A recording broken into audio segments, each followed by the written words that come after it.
উনি স্টেজ থেকে নেমে যাবেন, শত শত খ্রিস্টান যুবক দাঁড়ায় গেছে। ও কারি আব্দুল বাসিত কোথায় যান? আর যায়েন না, আরো পড়ুন, আরো তেলাওয়াত করুন। আমাদের সকলের দিল চেঞ্জ হয়ে গেছে। এই ওই কনফারেন্সের মধ্যে শত শত খ্রিস্টান যুবক দাঁড়ায় কারি আব্দুল বাসিত রহমতুল্লাহি আলাইহির হাতে হাত রেখে সাথে সাথে কালিমা পড়ে মুসলমান হয়ে গেছে। দুনিয়ার জীবনে যদি কারি আব্দুল বাসিতের কণ্ঠ শুনে হাজার হাজার যুবক মুসলমান হয়, বিশ্বনবীর কণ্ঠ সুর শুনে মানুষ কিরকম হবে? তারপরে আবার আল্লাহর কণ্ঠ সুর, আল্লাহু আকবার। আল্লাহ পাক রব্বুল আলামিন এবার বলবেন, রে জান্নাতীরা, আমার কথাগুলো আমি আল্লাহ আজকে তোমাদেরকে শোনাবো। আল্লাহ পাক রব্বুল আলামিন তখন সূরা রহমান তেলাওয়াত করবেন। কিন্তু দুনিয়ার জীবনে আমরা আর রহমান পড়ি, কিন্তু মহান আল্লাহ নিজেই তো রহমান, নিজেই তো দয়াময়। এটা বোঝানোর জন্য মহান আল্লাহ শব্দের শুরুতে আনা যুক্ত করে বলবেন, আনার রহমানু আল্লামাল কুরআন খলাকাল ইনসান আল্লামাহুল বায়ান।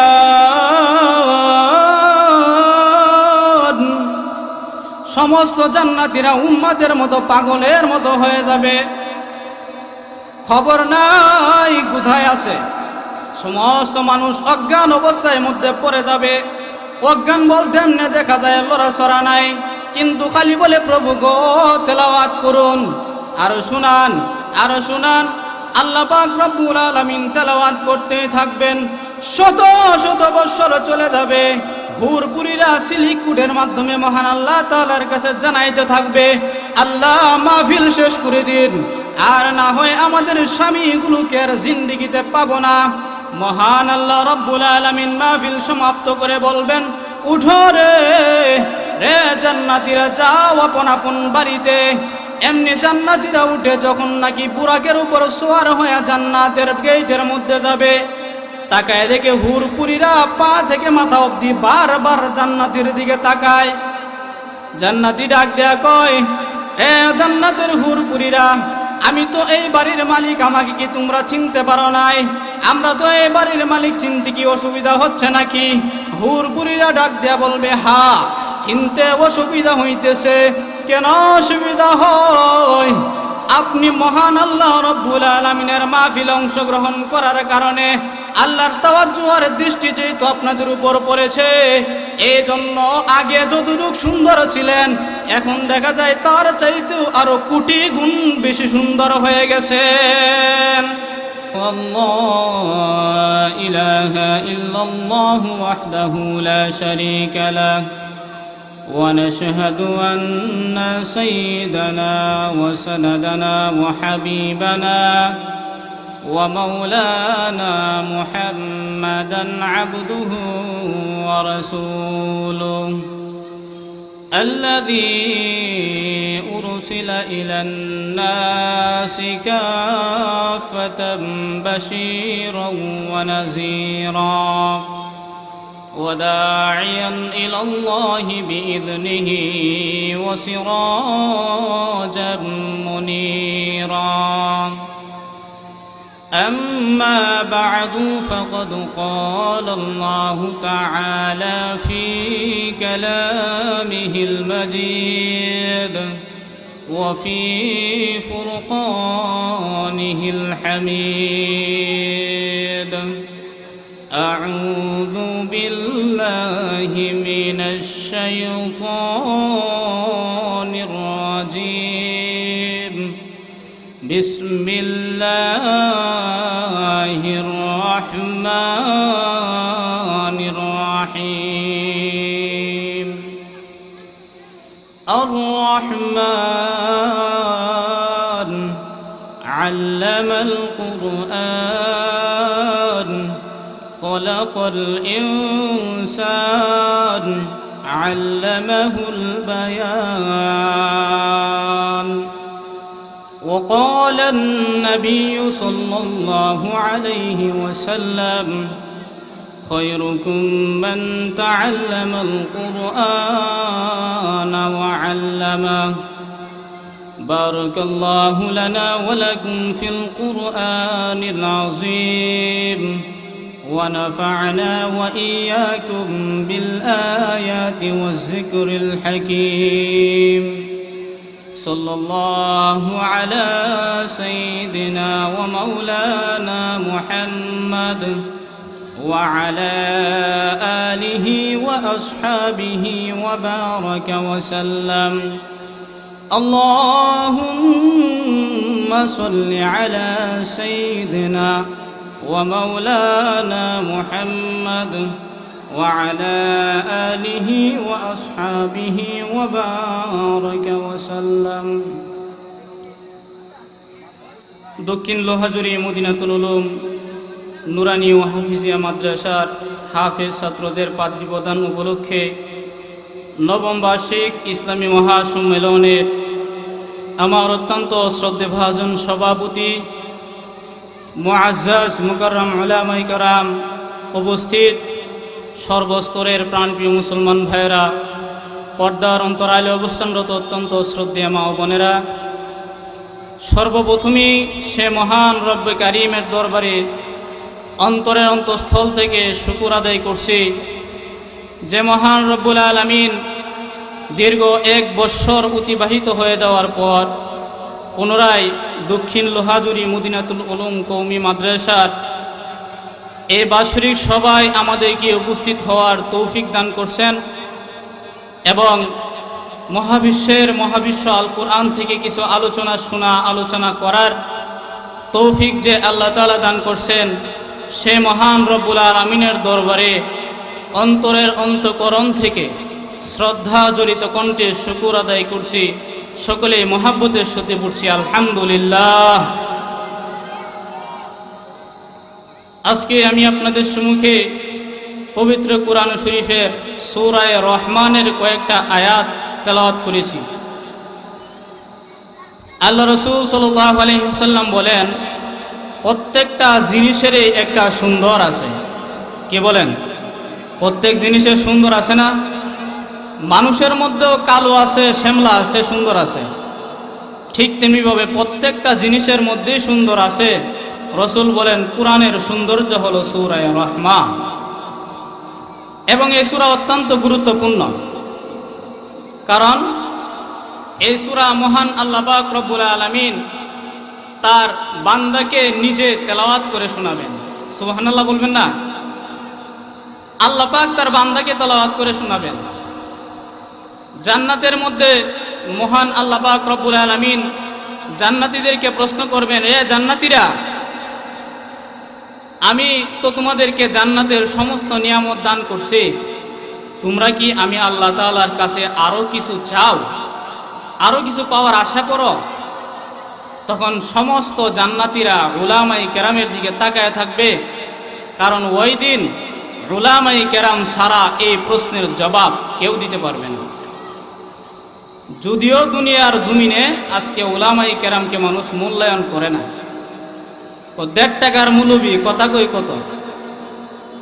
যদিও আজকে উলামায়ে কেরামকে মানুষ যতটুক সম্মানের প্রয়োজন ততটুক করে না, কিন্তু ওই জান্নাতের ভিতরে এই প্রশ্নের উত্তর একমাত্র উলামায়ে কেরাম ছাড়া কেউ দিতে পারবে না। আমরা উলামায়ে কেরামদেরকে যতটুক সম্মানের প্রয়োজন ততটুক করতে পারি না। কে বলেন? করতে পারেন? করতে পারি না। একটা কথা সবসময় খেয়াল রাখবেন, যে মানুষটা উলামায়ে কেরামকে নাইবে নবী, নবীর ওয়ারিস, নবীর পরের স্থান উলামায়ে কেরামের, সে উলামায়ে কেরামকে সম্মান করবে, আল্লাহর কসম করে বলতে পারি ওই লোকটা যদিও বেশি নেক আমল নিয়ে কবরে নাই যাইতে পারে, যদিও নামাজ বেশি না নিয়ে কবরে যাবে, কিন্তু অবশ্যই ওই লোকটা ঈমান নিয়ে কবরে যাবে। এর অসংখ্য অগণিত ঘটনা আছে। নবীকে সম্মান করার কারণে আল্লাহ তাআলা ঈমানের মতো দৌলত দান করছেন, যে ঈমানের মতো দৌলত থাকার কারণে আল্লাহ রসুল বলেন, শুধু ঈমানটা নিয়ে যদি কোনো বান্দা কবরে যায়, আল্লাহ তাআলা শুধু ঈমান নিয়ে যাওয়ার কারণে 10টা পৃথিবীর সমান একটা জান্নাত আল্লাহ তাআলা দান করবেন। হযরত মূসা আলাইহিস সালাম, নাম শুনছেন না আপনারা? যাকে বলা হয় কালিমুল্লাহ, আল্লাহর সাথে কথা বলনেওয়ালা পয়গম্বর। সেই মূসা আলাইহিস সালাম উনি ফেরাউনের কাছে দ্বীনের দাওয়াত দেয়, আর ফেরাউন মূসা আলাইহিস সালামকে মারার চক্রান্ত করে। শেষ পর্যন্ত হযরতে মূসা আলাইহিস সালামকে মারার জন্য ফেরাউন তার দেশের 40,000 জাদুঘররে ভাড়া করছে। 40,000 জাদুঘর ভাড়া করার পর এখন তাদেরকে নিয়ে মূসার সাথে যুদ্ধ হবে। ঘোষণা দেওয়া হয়েছে অমুক দিন মূসার সাথে যুদ্ধ হবে, সকলে ময়দানে আসো। সকলে ময়দানে উপস্থিত হলো। মূসা আলাইহিস সালাম উনি একা, আর 40,000 জাদুঘর তারা এক পক্ষ। মূসা আলাইহিস সালামকে বললেন, ও মূসা, আমাদের যুদ্ধের নিয়ম হইল যেই দলেরই হোক না কোনো যুদ্ধের পোশাক পরিধান করতে হয়। আমরা যুদ্ধের পোশাক পরিধান করে আসছি, একটা কাজ করো, তুমিও যুদ্ধের পোশাক পরিধান করো। মূসা আলাইহিস সালাম বললেন, এই পোশাক এটা নবীওয়ালা পোশাক, এটা আমার নবী, যে আমি এটার নবুয়তের সিল, এটা এই পোশাক আমি চেঞ্জ করতে পারি না। যদি চেঞ্জ করার প্রয়োজন হয় তাহলে তোমরা চেঞ্জ করো। এইখানে তারা মূসা আলাইহিস সালামকে সম্মান করলো। কি সম্মান? তখন তারা বলল, ঠিক আছে, 40,000 জাদুঘর তাদের অস্ত্র শস্ত্র যা আছে সব ফেলে দিয়ে নবীওয়ালা পোশাক পরিধান করলো। কিন্তু চাহিদার দাবি ছিল একজন যদি কাপড় চেঞ্জ করত তাহলে তো এটা সহজ ছিল। কি বলেন, সহজ ছিল না? কিন্তু 40,000 মূসা আলাইহিস সালামকে সম্মান দেওয়ার জন্য এই 40,000 তারা নবীওয়ালা পোশাক পরিধান করল। দ্বিতীয় নাম্বার, মূসা আলাইহিস সালামকে তারা বললেন, ও মূসা, আমরা তো 40,000 একসাথে আর আপনি একা একসাথে, একটা কাজ করেন, আগে আপনি আমাদের উপর আঘাত করুন। মূসা আলাইহিস সালাম বললেন, না, ইমানদার আল্লাহওয়ালা বাতিলের পক্ষে বিপক্ষে আগে অস্ত্র হাতে নেই না। আমি তোমাদেরকে আঘাত করব না, তোমরা আগে আঘাত করো। তখন তারা মূসা আলাইহিস সালামকে এই জায়গার মধ্যে একটা সম্মান করলো, তাকে আগায় দিল। মহান আল্লাহ পাক রব্বুল আলামিন ফেরেশতাদেরকে ডাক দিয়ে বললেন, এই ফেরেশতারা, এই 40,000 যেহেতু আমার নবী মূসাকে সম্মান করছেন, আর দেরি নয়, ইমানদারদের খাতাটা কোথায়, ইমানদারদের লিস্টি কোথায়, হাতে নাও এবং 40,000-এর নাম ইমানদারদের খাতার মধ্যে লিখে ফেলো। 40,000-কে আল্লাহ তাআলা ইমানের মতো দৌলত দান করলেন কেন? নবীকে সম্মান করার কারণে। জোরে কোন ঠিক না? তখন সমস্ত জাদুঘররা মূসা আলাইহিস সালামকে সম্মান দিল। তারা মূসা আলাইহিস সালামের সাথে যুদ্ধের জন্য তখন তারা তাদের যা আছে অস্ত্র শস্ত্র জাদু যা আছে সব ছাড়ল। মূসা আলাইহিস সালাম সবাই শেষ করার পর মূসা বললেন, আপনাদের কি শেষ? বলে, হ্যাঁ, আমাদের শেষ। মূসা আলাইহিস সালাম বললেন, তাহলে আমি শুরু করি? বলে, হ্যাঁ, শুরু করেন। মূসা আলাইহিস সালাম বিসমিল্লাহ করে তার হাতের লাঠিটা জমিনের মধ্যে যখন ছাড়ছে, বিরাট বড় অজগর সাপ হয়ে গেছে। শুধু সাপ হয়েছে না, সাপ হইয়া তাদের যে জাদু ছিল সমস্ত জাদুগুলোরে খায়া ফেলতে আরম্ভ করছে। এই অবস্থা দীক্ষা সমস্ত জাদুঘররা সেজদার মধ্যে পড়ে গেল। আল্লাহ কোরআনের মধ্যে বলেন, وَأُلْقِيَ السَّحَرَةُ سَاجِدِينَ,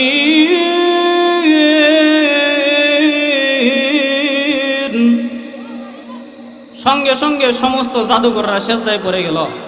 শুধু সেজদায় পড়ল না, তারা ঈমান আনলো আল্লাহ তাআলার উপর।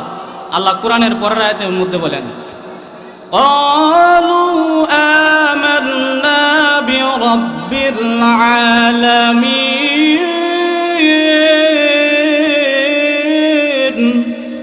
তারা বলল, আমরা ঈমান আনলাম সেই মহান মালিকের প্রতি, যিনি তামাম জগতের পালনেওয়ালা। এখন ফেরেশতারা, এখন মূসা আলাইহিস সালাম তারা যখন আল্লাহর উপর ঈমান আনলো, ফেরাউন নিয়ে আবার মনে করে ফেরাউনের উপর ঈমান আনছে। কারণ ফেরাউনও তো একটা দেশের বাদশা। কি কন? ফেরাউন নিয়ে মনে করে তারা ফেরাউনের উপর ঈমান আনছে। এই জন্য তারা ব্যাখ্যা দিয়া বলে, মূসা এবং হারুনের নাম প্রকাশ করে বলে, রব্বি মূসা ওয়া হারুন, মূসা এবং হারুনের রবের উপর ঈমান আনলাম। এবার ফেরাউনের মাথা গরম হয়ে গেছে। ফেরাউন ডাক দেয়া কয়, এ জাদুকরেরা রে, আমি তোমাদেরকে এখানে এনেছিলাম মূসাকে জাদু বানায় খাওয়ায় ফেলার জন্য, কিন্তু তোমরা মূসার রবের উপর ঈমান আনছো। তোমরা আমার অনুমতি ছাড়া ব্যতীত তোমাদেরকে কঠিন শাস্তি ভোগ করতে হবে। কি শাস্তি ভোগ করতে হবে? ফেরাউন বলল, তোমাদের হাত পা গুলোকে বিপরীত দিক থেকে কর্তন করা হবে। শুধু বিপরীত দিক থেকে কর্তন করব না, না, তোমাদেরকে দেশ থেকে বের করে দেওয়া হবে, তোমাদের ফ্যামিলি সহ, এবং তোমাদেরকে শুলের মধ্যে সরানো হবে। গরম উত্তপ্ত বালুর উপর তোমাদেরকে শোয়া কষ্ট দেওয়া হবে। সঙ্গে সঙ্গে তারা জবাব দেয়, ও ফেরাউন, সত্য ধর্ম গ্রহণ করেছি, মৃত্যু হতে পারে, ধর্ম থেকে পিছপা হতে পারি না। সত্যিকার মালিকের সন্ধান পেয়ে গেছি, আর কোনোদিন তার থেকে প্রত্যাবর্তন করব না। আল্লাহ কোরআনের মধ্যে বলেন, ক্বালু ইন্না ইলা রাব্বিনা মুনকালিবুন,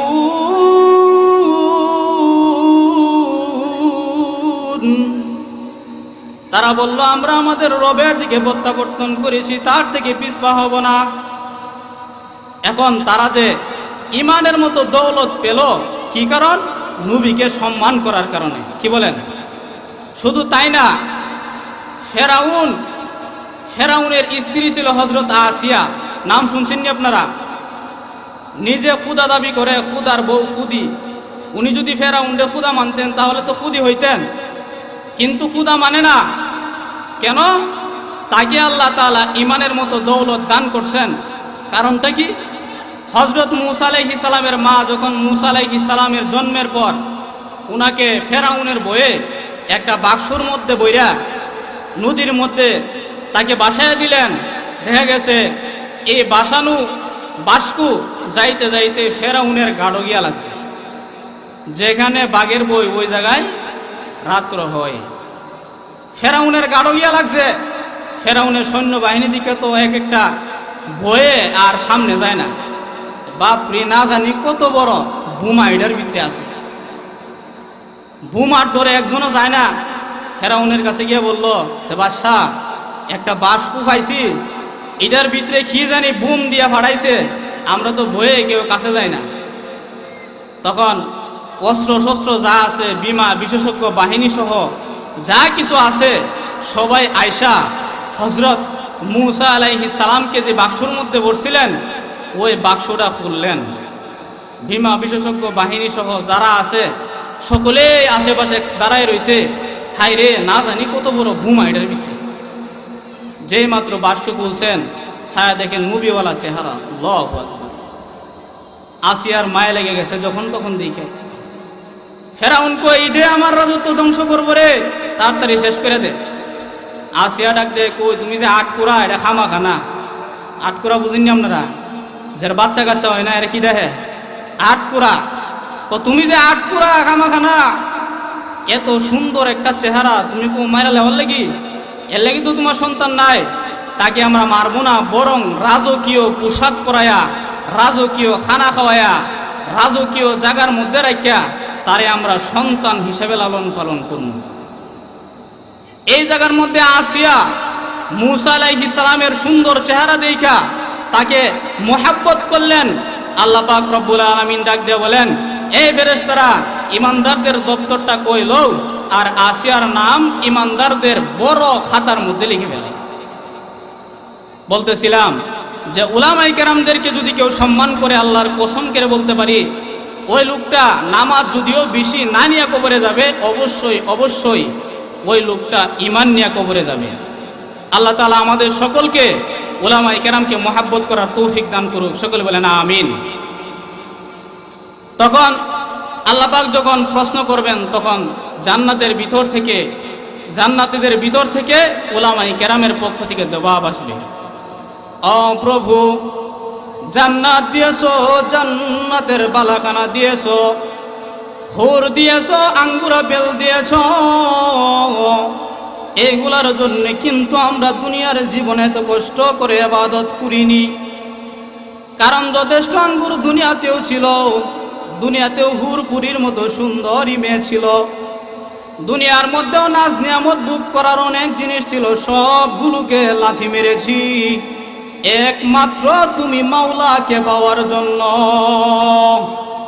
আয় আল্লাহ, অসংখ্য অগণিত নিয়ামত পেয়েছি, কিন্তু এখন পর্যন্ত তোমাকে পাইনি, এখনো তোমাকে দেখিনি।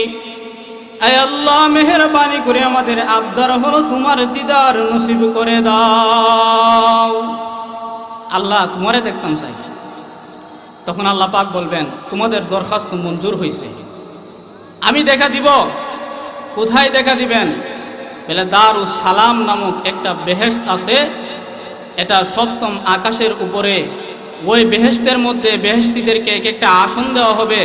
এরকম আসন নয়, এক একটা আসন দেওয়া হবে, আসনের উচ্চতা হবে জমিন থেকে আকাশ পর্যন্ত উঁচা। আরশের নিচ থেকে একটা বাতাস ছেড়ে দেওয়া হবে, ওই বাতাস মেশকে আম্বরের স্তূপ সুগন্ধি পুরা জান্নাতীদের মধ্যে ছড়ায় দিবেন। আল্লাহ পাক রব্বুল আলামিন পর্দা টান দিছেন। আল্লাহ পাক রব্বুল আলামিন তার গোলামকে সালাম দিচ্ছেন, আসসালামু আলাইকুম ইয়া ইবাদি। কে সালাম দিতেছেন? আল্লাহ সালাম দিতেছেন, তার গোলামকে সালাম দিতেছেন। সালামটা যে আল্লাহ জান্নাতে দিবেন আমাদেরকে, এটা আল্লাহ পাক রব্বুল আলামিন কোরআনে জানাই দিয়েছেন। তাহিয়াতুহুম ইয়ালকাউনাহু সালাম।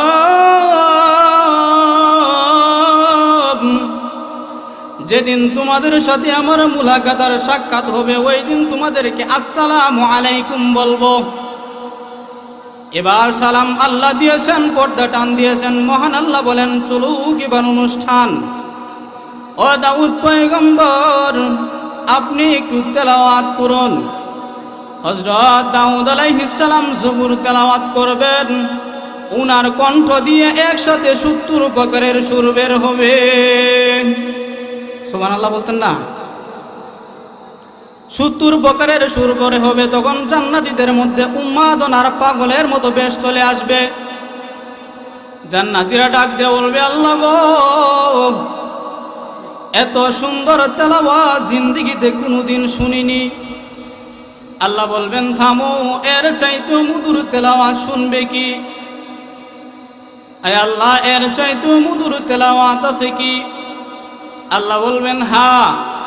ওগো বিশ্ব নবী, ওগো প্রধান অতিথি, আমি আল্লাহ আপনার কাছে কুরআন নাজিল করেছিলাম, সেখান থেকে আপনি সূরা ইয়াসিন তেলাওয়াত করুন। আল্লাহ নবী শুরু করবেন, ইয়াসিন ওয়াল কুরআনিল হাকীম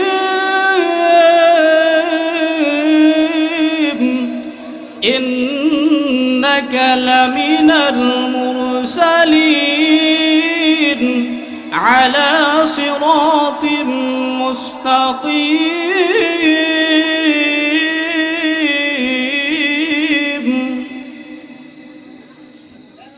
জান্নাতীরা বেহুশ হয়ে যাবে, অজ্ঞানের মতো হয়ে যাবে, আর বলতে থাকবে, প্রভু গো, এত সুন্দর তেলাওয়াত আর মজার তেলাওয়াত জিন্দেগিতে কোনোদিন শুনিনি।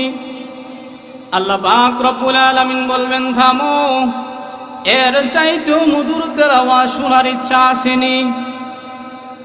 আল্লাহ, আরো মজা আছে? বলে, হ্যাঁ, আরো মজা আছে। রে জান্নাতীরা রে, জীবনভর আমি আল্লাহর দেয়া কণ্ঠ সুরের আওয়াজ শুনেছ। আল্লাহ পাক বলেন, জীবনভর আমার কথাগুলো শুনেছ আব্দুল গফফার, আব্দুল সাত্তার, আব্দুল গফফারের জবানে, কিন্তু আমি আল্লাহর কালাম, কোরআনের ভাষা, আমি আল্লাহর কথাগুলো তো আমি আল্লাহর কাছ থেকে শুনুনি, আমি আল্লাহর কণ্ঠে তো শুনুনি। আজকে আমি আল্লাহ তোমাদেরকে নিজে তেলাওয়াত করে শোনাবো। আল্লাহ পাক তেলাওয়াত করে শোনাবেন। ওই সময় যে কি একটা আনন্দ হবে, এটা বোঝানোর কোনো ভাষা পৃথিবীর কোনো বক্তার নাই। কি বলেন আছে? আল্লাহর কণ্ঠে তেলাওয়াত, আল্লাহু আকবার। দুনিয়ার মানুষের কণ্ঠই এত সুন্দর, আর এই জায়গার মধ্যে আল্লাহর কণ্ঠ তো দূরের কথা, বিশ্বনবীর কণ্ঠসুরের মতো তো হওয়া সম্ভব না। কি বলেন? বিশ্বনবীর কণ্ঠসুর কত মধুর ছিল। দেখা গেছে যারা নবীর বিপক্ষে কথা বলতো তারাও গিয়া রাত্রের বেলা ওই রসুলের হুজরা শরীফের মধ্যে হেলান দিয়া কোরআনের তেলাওয়াত শুনত। রাত্র পার হয়ে যাইতো, খবর পাইতো না। শুধু নবী না, এরকম কোরআনের অসংখ্য মুজিজা দুনিয়ার মধ্যেও দেখা গেছেন। যেমন কারি আব্দুল বাসিত রহমতুল্লাহ আলাইহির নাম আপনারা শুনছেননি? হ্যাঁ, কারি আব্দুল বাসিত রহমতুল্লাহ আলাই উনি কারি ছিলেন। আমেরিকার মধ্যে একবার একটা কনফারেন্স হয়েছিল, প্রতিযোগিতা হয়েছিল। প্রতিযোগিতার নাম দেওয়া হয়েছিল সর্বদলীয়। সর্বদলীয় বলতে এখানে সব ধরনের লোকেরা আসবে, সব ধরনের মুসলিম, হিন্দু, খ্রিস্টান, বৌদ্ধ যা আছে সবাই থাকবে। আমরা দেখব কার কোন ধর্মের কি পরিমাণ আসর আর প্রভাব, এটা আমরা দেখব। এই জন্য তখন দেখা গেছে প্রত্যেক ধর্মের লোক থেকে বড় বড় মানুষকে দাওয়াত দেওয়া হইল। মুসলমানদের পক্ষ থেকে দাওয়াত দেওয়া হইল কারি আব্দুল বাসিত রহমতুল্লাহ আলাইকে। উনাকে যখন দাওয়াত দেওয়া হইল, উনার নাম যখন আসছে, উনি স্টেজের মধ্যে উঠছে, সময় দেওয়া হয়েছে 5 মিনিট। 5 মিনিটের ভিতরে শেষ করতে হবে। 5 মিনিট পরে আর কথা বলতে পারবেন না, লাল বাতি আছে, সিগন্যাল দেওয়া হবে। টাইম শেষ হয়ে গেলে আপনাকে নেমে যেতে হবে। হযরত কারি আব্দুল বাসিত রহমতুল্লাহ আলাই উনি দেখা গেছে স্টেজের মধ্যে যখন উঠছেন, কারি সাহেব তো মোশন করতে করতে বেড়া রেডি হইতে হইতে 1 মিনিট গেছে গা। সমস্ত মুসলমান কইরা কোন বক্তারে দাওয়াত দিল রে, টাইমের কোনো গুরুত্ব নাই, দিছে 5 মিনিট, 1 মিনিট খালি কাইসাই নিছে গা। এখন দেখা যায় 1 মিনিট পরে হাত আবার ধরছে, কানো ধরে যে হা করছে, শ্বাস যে নিতে আছে আরো 2 মিনিট নাই। কয় মিনিট গেছে? 3 মিনিট।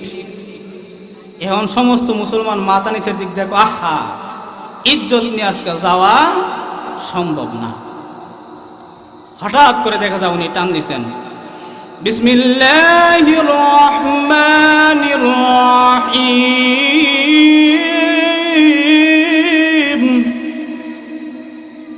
এমনি সমস্ত মুসলমান মাথা যে নিচে আসিন, উর্ফের দিকে যে চাইছে আর খবর নাই।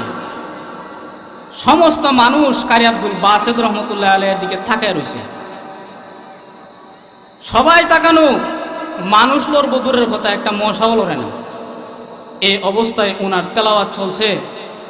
যখন শেষ করছেন, আর ফাঁকে দিয়া যারা সুইচ টিপ দিত, লালবাতি জ্বালাইতো, হেরার কোনো খবর নাই। হাক করে কলম থুয়ে উর্ফের দিক চাইছে আর খবর নাই। যখন শেষ করছেন, সাদাকাল্লাহুল আযীম।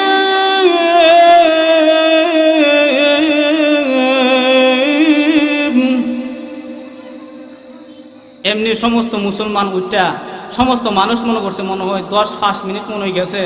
ছায়া দেখে না, কয়েক ঘন্টা তেলাওয়াত চলছে, খবর নাই। উনি স্টেজ থেকে নেমে যাবেন, শত শত খ্রিস্টান যুবক দাঁড়ায় গেছে। ও কারি আব্দুল বাসিত কোথায় যান? আর যায়েন না, আরো পড়ুন, আরো তেলাওয়াত করুন। আমাদের সকলের দিল চেঞ্জ হয়ে গেছে।